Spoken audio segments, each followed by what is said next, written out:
Hey, I'm Josh, and today I will be talking about the California Gold Rush and evolution of the West. The origins of the California Gold Rush. Essentially, California, before all the Gold Rush antics occurred, was a land focused on agriculture, primarily made of land grants that were either given or purchased from the United States government. On January 24, 1848, while inspecting the John Sutter sawmill in what is now known as Sacramento, Foreman James Marshall noticed a shiny piece within the tail race of the mill that was not normally there.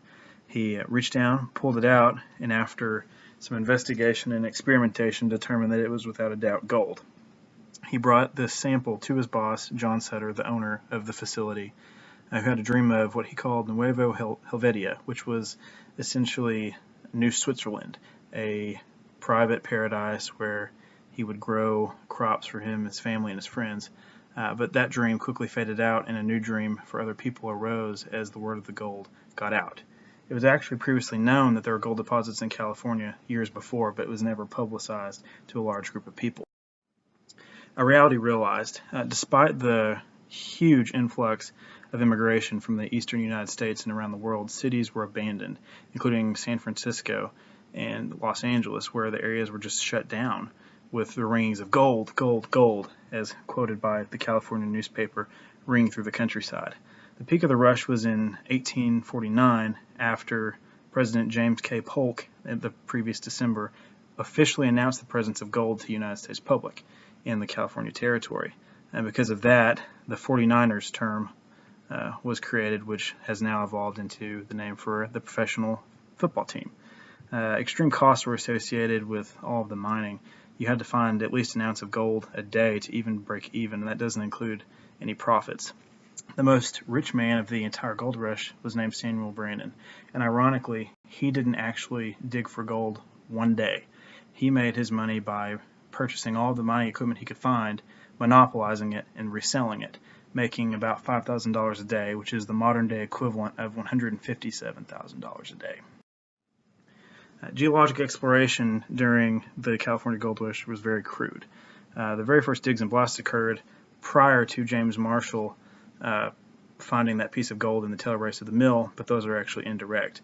That digging and blasting occurred because the sawmill was actually inadequate for the flow.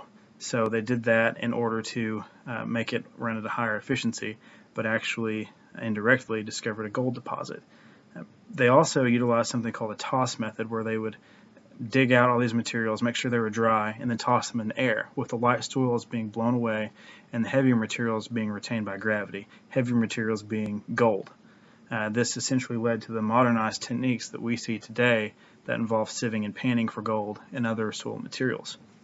Bare hands were not a good option for mining for gold, as the gold is often within rock, and people that couldn't afford good equipment ended up having to turn to their knives, using those to dig and plow through ground to pull up gold materials.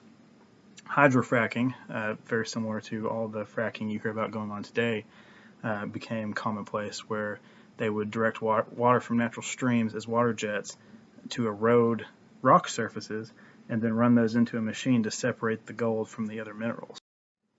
California wasn't always a landmass. At one point, it was actually under the ocean, where it experienced a bunch of tectonic plate shifting over the course of many years and the folding of rocks. This is a very slow process, with only a few inches occurring every year.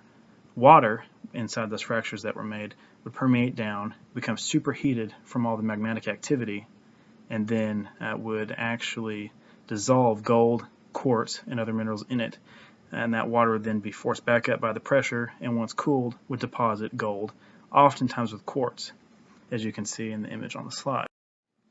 There are also many problems within the general populace. There was mass immigration, so you've got all sorts of different cultures, religions, faiths, and moral values coming in, not only from across the country, but also from across the world with differing views. This inevitably led to conflicts, especially with the rampant gambling that occurred, as seen as depicted in the painting. Native American population took a big hit in this western region of the United States because the influx of people invaded their territories, which led to a bunch of conflicts. Eventually, their numbers were actually cut down to 1/5 of the original population after the gold rush was over. New taxation was put in place to tax foreign miners. That way they made sure the United States retained a lot of the financial gain of the resource, and eventually the Chinese Exclusion Act was put in place, which banned all Chinese people from coming into the United States and becoming citizens for the course of 10 years. So essentially, just from one little gold nugget, the United States experienced a massive change in culture, rapid expansion that eventually led to the statehood of California and much evolved mining and geologic techniques that have become ever more refined to this day. Review questions.